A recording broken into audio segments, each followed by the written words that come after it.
Yang pertama, saya mohon maaf ada kebahagiaan hari ini bagi warga Jabar karena Persib jadi juara. Jadi Persib juara, Jawa Barat istimewa.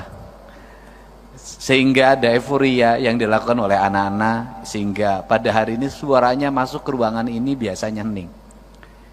Yang kedua, Pak Wakil Dirjen Otonomi Daerah, ini kali pertama saya pidato di Gedung Sate, Pak. Karena sudah hampir 3 bulan saya belum pernah ngantor ke kantor ini. Kantor saya di tempat sampah, kantor saya di pinggir sungai, kantor saya di tepi danau, kantor saya di seluruh wilayah Jawa Barat ini. Yang ngantor di sini banyak menikmati Gedung Sate dengan para pegawainya yang cantik-cantik, banyakkan sekda dan wakil gubernur. Apa sih sebenarnya yang menjadi pembicaraan kita? Itu lagu saya ciptakan tahun 2012 ketika saya berkunjung ke Papua. Saya menulis lagu judulnya Surga di Tanah Papua.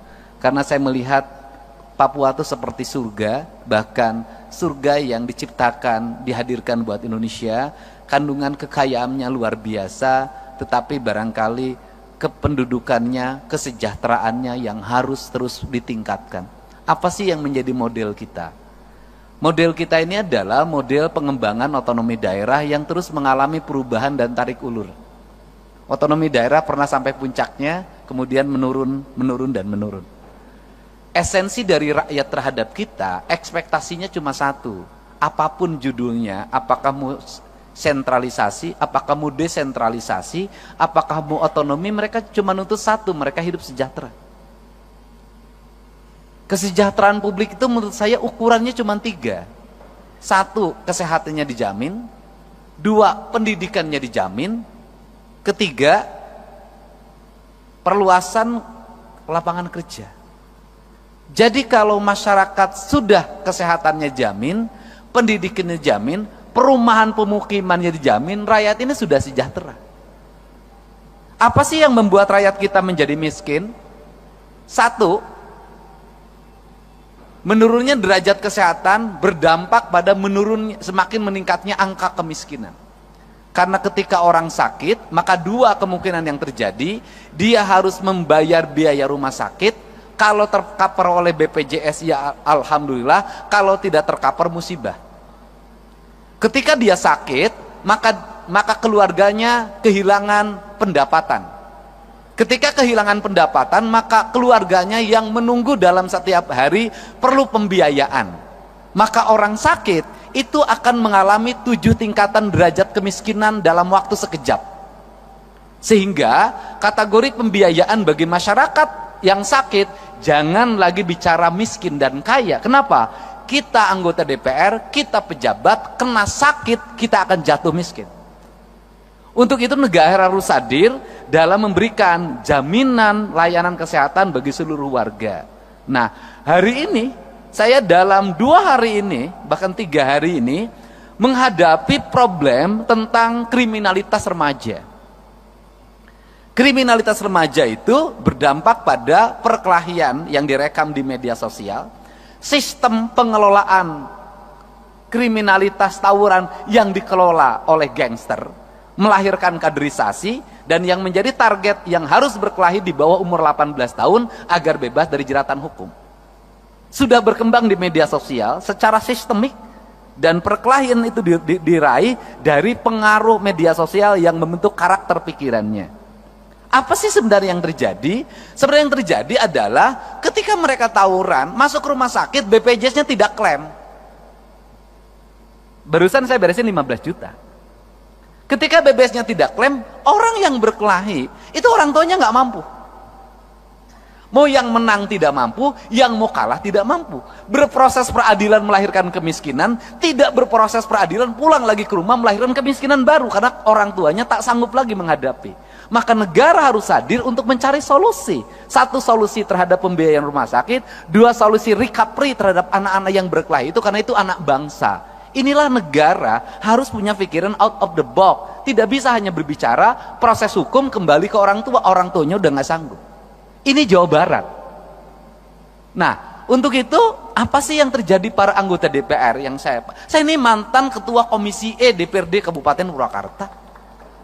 Saya pernah menjadi pimpinan Komisi 4 DPR RI. Nasib paling tidak enak itu jadi anggota DPRD. Kenapa nasibnya tidak enak? Kritis diomongin, nggak kritis diomongin. Kalau DPRD ngomong terus, diomongin, kata rakyat, kerjanya ngomong terus, kita tidak butuh ngomong. Pada tugas DPRD ngomong. Nggak ngomong diomongin juga, dapat duit tuh. Nggak ngomong-ngomong, pokirnya udah dibagi, nggak ngomong lagi. Ini problem, Pak. Nah, seluruh problem itu bisa ditempuh dengan apa sih? Dengan keterbukaan.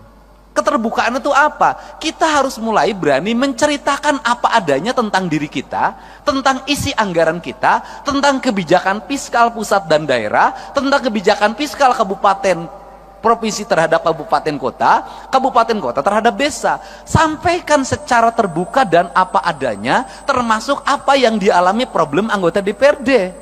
Apa sih problem anggota DPRD? Saya ini anggota DPRD, pernah ngalamin. Begitu jadi pinjem bank, honornya tinggal sisa 5 juta lagi, istri nambah 1 lagi. Konstituen tiap hari dibanding pejabat eselon 2 di provinsi, dibanding sekda, yang datang ke rumahnya banyakan anggota DPRD. Gitu loh. Sekda dapat tunjangan 70 juta, nggak ada yang minta. Eselon 2 dapat tunjangan 50 juta, nggak ada yang minta. Anggota DPRD tunjangannya sudah habis dijaminkan ke bank BJB, tinggal 5 juta, yang mintanya tiap hari. Harus kondangan, yang meninggal harus dilayat. Tiap hari, pergi ke kantor kaca harus dibuka. Kalau kaca ditutup, wah, kelihatan tuh, sombong dia. Itu. Sedangkan fiskal terbatas. Nyari lagi lewat perjalanan dinas sekarang makin kecil. Kalau pergi perjalanan dinas, siapa yang paling banyak yang ngikutin? Yang berangkatnya 1, SBY-nya 10. Sehingga APBD-nya menjadi terserap untuk perjalanan dinas. Padahal nyerapnya anggota DPRD sedikit, kebanyakan sekretariat dewan. Kan saya tahu yang begitu-begitu. Yang dituduh siapa? DPRD lagi. Nah, apa sih yang mesti dilakukan oleh kita? Ya, kita mulai ngomong terbuka pada rakyat.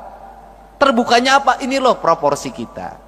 Ini loh biaya politik yang kita lakukan. Kemudian apa sih yang kita harapkan? Saya dari dulu itu menyampaikan, saya ketika jadi bupati berkirim surat pada presiden. Berkirim suratnya adalah, saya bilang begini, kalau pemerintahan ingin efektif, kalau perda ingin cepat pembahasannya, kalau aspirasi publik setiap hari bisa diterima oleh anggota DPRD, saya berulang-ulang menyampaikan bahwa peningkatan kesejahteraan anggota DPRD, honorariumnya harus dilakukan lewat rapat-rapat DPRD. Kalau rapat komisi ada honornya, kalau rapat paripurna ada honornya, kalau rapat gabungan komisi ada honornya, kalau rapat badan anggaran ada honornya, kalau rapat badan musyawarah ada honornya, anggota DPRD nggak akan pergi kemana-mana, pasti ngumpul di kantornya.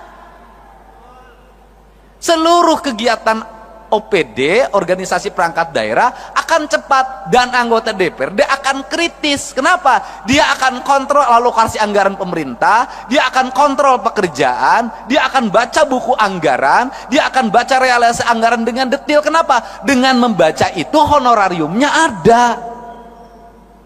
Tapi kalau didapatnya pergi keluar, maka dia akan banyak keluar. Selama jadi anggota DPRD 5 tahun, masuk kantornya terhitung 20 hari. Bahkan ada saya ketika menjadi anggota Komisi 4, nggak pernah sekalipun orang itu masuk, tapi honor terima.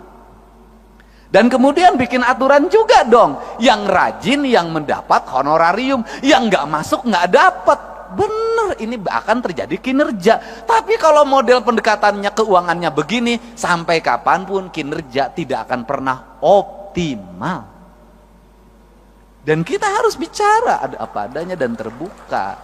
Kenapa? Ya karena juga memang anggota DPRD malu juga terhadap berbagai hal. Tapi gimana rasa malu dikalahkan oleh rasa butuh? Kan ini yang harus terjadi. Nah, untuk itu mari kita bersama-sama untuk mengupayakan ini. Saya sebagai gubernur, Pak Sekda, bikinkan surat hari Senin, saya akan berkirim surat lagi buat Pak Prabowo, buat Pak Presiden kita. Saya akan ceritakan ini.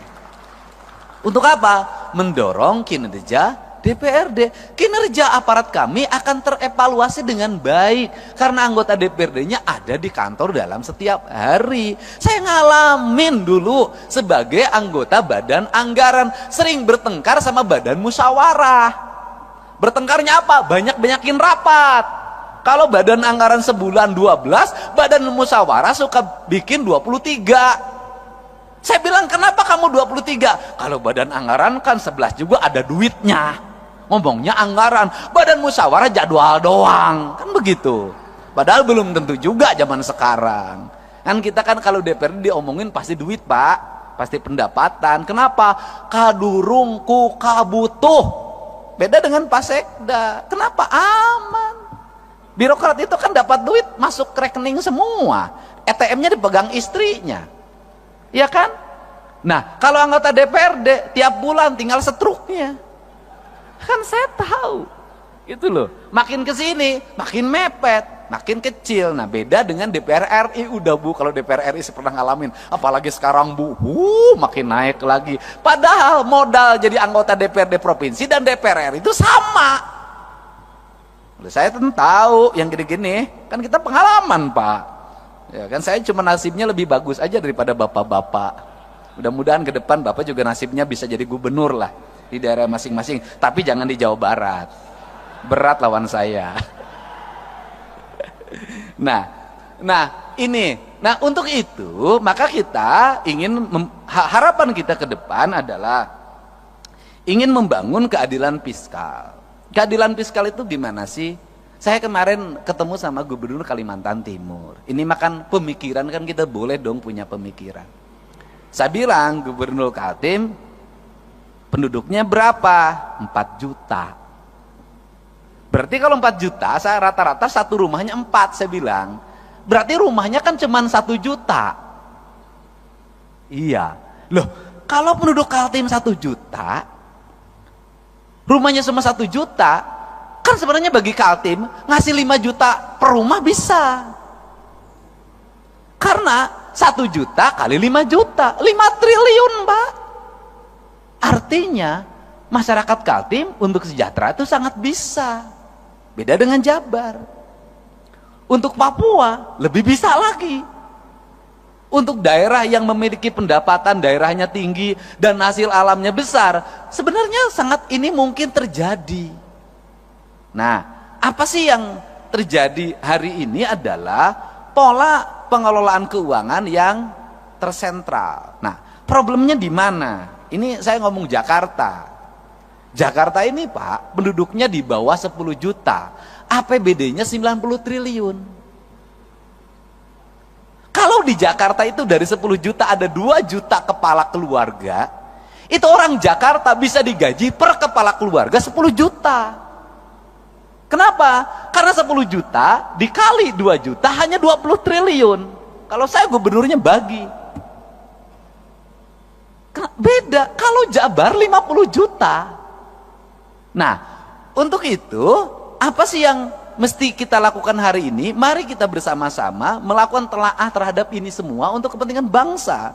Agar apa? Agar ke depan bangsa kita terus mengalami peningkatan sumber daya manusia. Artinya bahwa sumber daya pendidikannya meningkat, sumber daya ekonominya meningkat, kesejahteraan meningkat. Maka saya selalu berfokus pada keadilan fiskal. Keadilan fiskal saya selalu berfokus pada ketika jadi pemimpin, itu saya selalu punya angan-angan dan punya harapan. Bagaimana punya angan harapan itu adalah pembangunan harus diselesaikan dalam waktu cepat. Setelah itu berarah pada investasi. Nggak bisa pembangunan gini-gini terus. Yang tahun ini menjadi proyek tahun ini, yang tahun ini menjadi proyek tahun ini, yang tahun ini menjadi proyek tahun ini. 5 tahun proyek birokrasi itu juga, negara nggak akan maju sampai kapanpun.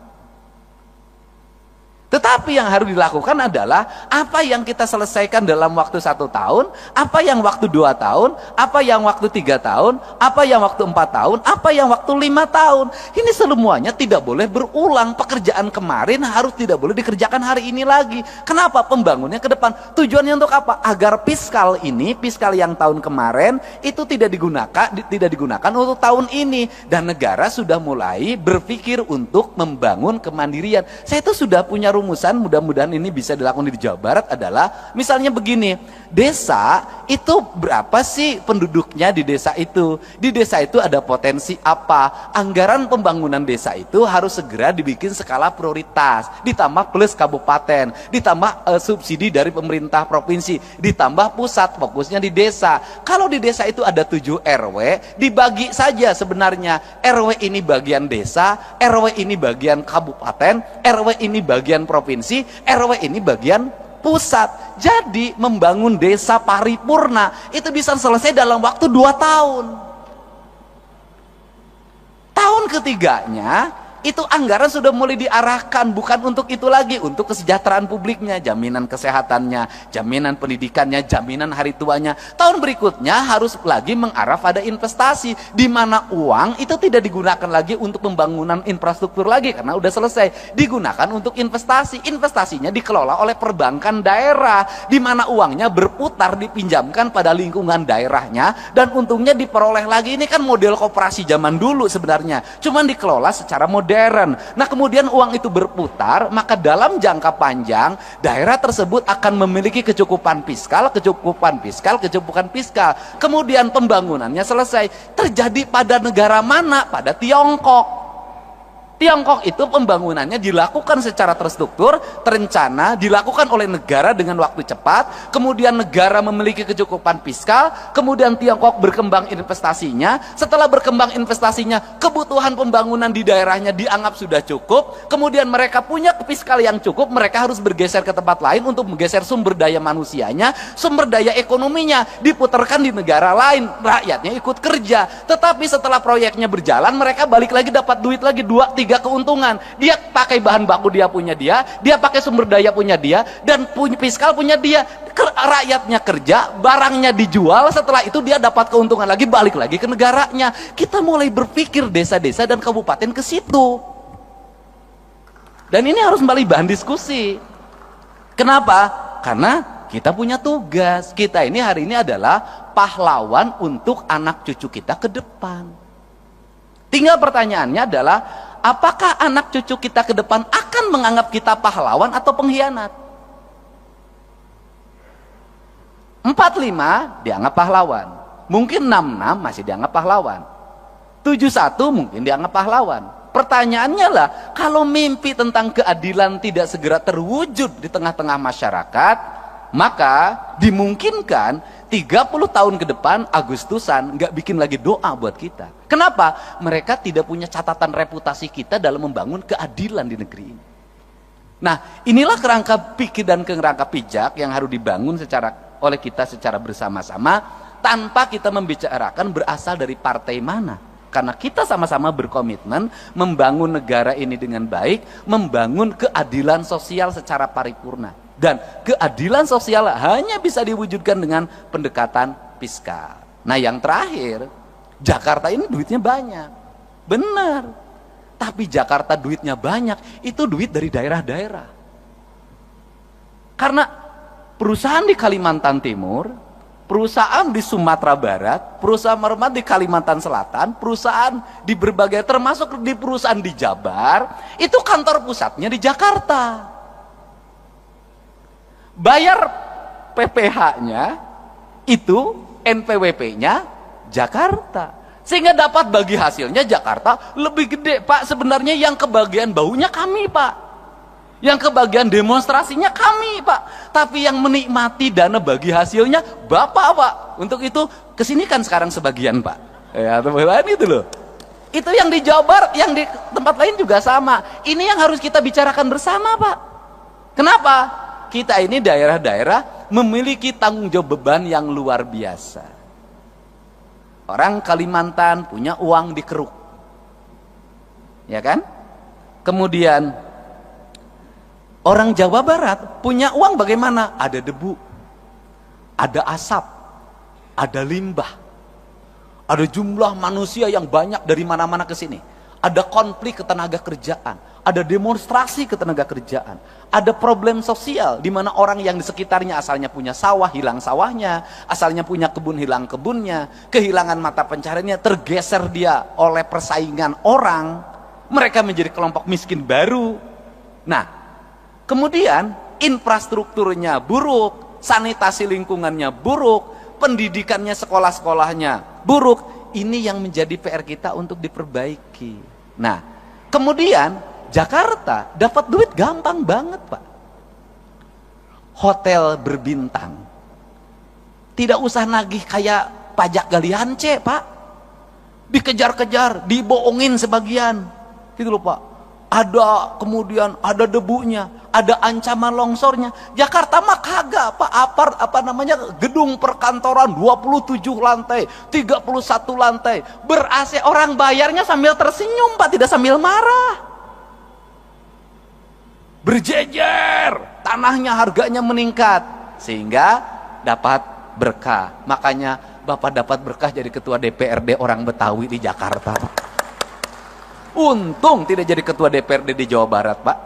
Ketuanya pas rambutnya sampai lepas, Pak. Saking pusing, Pak. Nah, ini kan yang harus dibicarakan oleh kita, dan saya ingin para anggota DPRD dalam pertemuannya ada rekomendasi-rekomendasi kontributif bagi perbaikan bangsa. Bagi upaya membangun keadilan sosial, bagi upaya melakukan kebijakan keadilan fiskal. Karena apa? Karena negeri ini hanya bisa dibangun dengan fiskal yang baik, fiskal yang sehat, fiskal yang terencana, fiskal yang terarah, dan fiskal yang tidak lari ke luar negeri. Fiskalnya harus berputar di sini. Untuk itu saya mengucapkan terima kasih. Semoga kalau tadi Pak Ketua DPRD Jawa Barat sudah dinobatkan sebagai ketua terpilih, saya ucapkan selamat, Pak. Ya kan? Karena yang menyampaikannya Ketua DPRD DKI yang ketua hari ini. Dan saya baru, Pak, sepanjang sejarah berdemokrasi, Pak, ada ketua asosiasi, partainya beda, daerahnya beda, menyerahkan tampuk kekuasaan pada Bapak. Pada tempat lain yang partainya berbeda. Kenapa itu diberikan? Karena memang nggak ada honornya, Pak. Ya, Pak, ya, duitnya kan harus nyari sendiri, Pak. Tapi selain itu adalah bentuk penghormatan dan penghargaan, gitu loh. Penghormatan dan penghargaan jauh lebih tinggi dibanding honor. Untuk itu kan jadi ketua DPR itu mencari kehormatan dan mencari penghargaan, bukan mencari honor. Makanya honornya nggak usah gede-gede. Bohong, kita harus lebih tinggi lagi. Saya ucapkan terima kasih para wakil ketua DPRD Provinsi Jawa Barat. Mudah-mudahan pertemuan ini pertemuan yang berkah, pertemuan yang membawa kebaikan, dan pertemuan yang bisa melahirkan rasa adil bagi kepentingan masyarakat Indonesia. Dan kita berharap dengan kepemimpinan Pak Prabowo Subianto, kita akan bisa terus meningkatkan kinerja pembangunan, mendorong pertumbuhan, menyiapkan investasi, menjaga investasi dengan baik, menumbuhkan tenaga kerja, menjaga kesehatan rakyat, meningkatkan kualitas pendidikan, kualitas lingkungan hidup, dan layanan birokrasi yang berdaya guna, berhasil guna, memiliki aspek output, outcome, dan benefit yang pada akhirnya tercipta keadilan bagi seluruh rakyat Indonesia dalam bingkai negara kesatuan Republik Indonesia. Saya ucapkan terima kasih, dan terakhir, ini bahan renungan kita, Pak. Ini saya selalu ngomong berulang-ulang. Gedung ini namanya gedung sate, Pak. Satenya itu ada 6, Pak. Kata sekda saya, 6 itu melambangkan bahwa dulu POC itu membangun dengan 6 juta golden. Dan saya itu sampai hari ini tetap merasa malu, Pak, sebagai birokrat, sebagai politisi. Makanya saya punya ambisi untuk mewujudkan itu. Kenapa?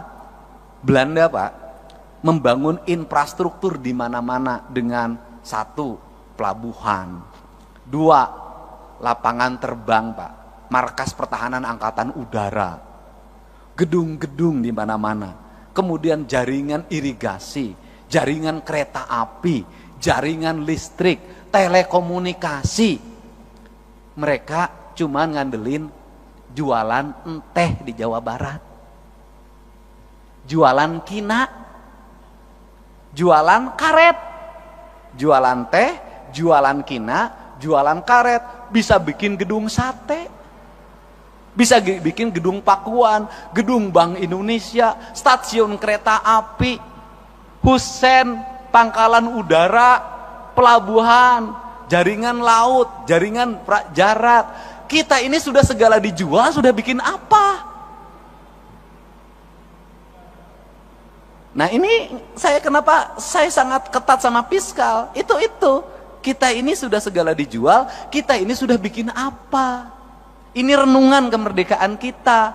Belanda yang katanya penjajah hanya ngelola kebun teh, kebun karet kalau di Jawa Barat, sama kebun kina, bisa bikin bangunan di Jawa Barat seperti ini. Kita sudah bikin berapa pangkalan udara,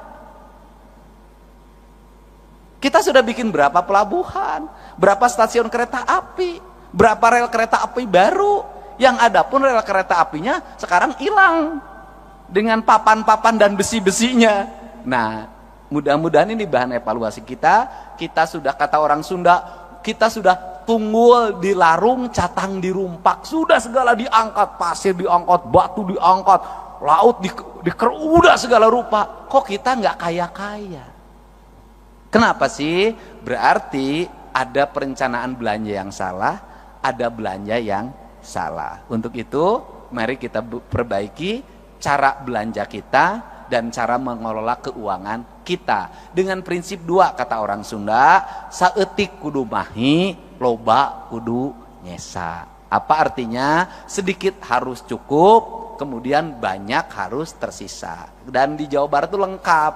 Di Jawa Barat itu ada daerah yang paling makmur, namanya Cimahi. Mahi itu artinya cukup. Ada daerah yang paling susah, namanya Cisaat. Saat itu artinya kering.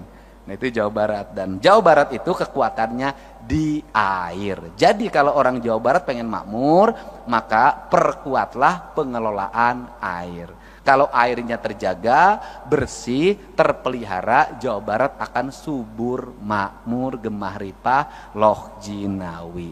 Demikian saya ucapkan terima kasih, mohon maaf atas segala kekurangannya. Semoga pertemuan ini pertemuan yang membawa kebahagiaan ketika pulang ke rumahnya masing-masing.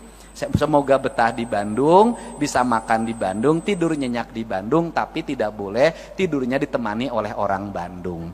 Hatur nuhun, wallahu muwaffiq ila aqwamit thoriq. Assalamualaikum warahmatullahi wabarakatuh.